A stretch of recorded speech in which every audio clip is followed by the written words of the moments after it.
how to install your Polaris 65. Alright, here are your pieces. Your long hose, your net hose, your net assembly, and the main unit itself. So the first thing you want to do is take your long hose and you're going to connect it to the back of your unit. Okay? Just screw that in. Now another little tip is this hose has been wrapped in a box for who knows how long. Sometimes when it hits the cold water, it wants to stay coiled. To fight this, you just stretch that hose out, let it sit in the sun for 24 hours, and it'll soften up the hose and it won't do that for you. Okay? Then on the bottom of the unit, you take your net hose and you screw it on there. Now there's a sticker on it that shows you which side is supposed to be connected to the unit. So follow that instruction and just tear that sticker off then and throw it away when you're done. Now once you get this screwed onto the unit, you want to take your net assembly and screw it down to the bottom of that hose. It's real simple. This Polaris will install in just a couple minutes. Then once you're done with that, you're going to take your net and you're just going to pop it in the back there with the tabs. This is how you clean your Polaris, by popping those tabs out, pulling that net out, and dumping the trash out. Okay? Now when you're done, I want you to just throw the whole unit in the water and we'll start hooking this up to the return. Now this is different from the normal vac. This doesn't connect to the skimmer, it connects to the return. Here you have a quick disconnect. Pop that quick disconnect off.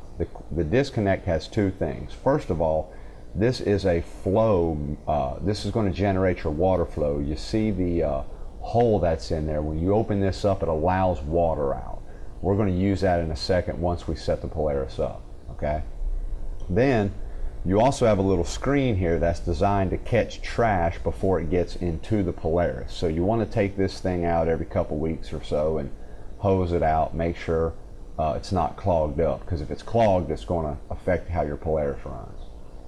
So unscrew your return eyeball in the return of your pool where the water comes back into the pool, and take that quick disconnect and screw that in, and screw that in nice and tight. Okay? Now I normally just leave mine in all year.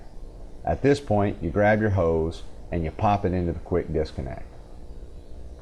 Now you turn the pump on and there goes the Polaris. Now it's going to take a second. It's got a bunch of air in it, so you got to let some of that air get out. Okay? But you just turn your pump on and in just a second he's going to get going. Now what he's doing is he's dragging this bag here on the bottom.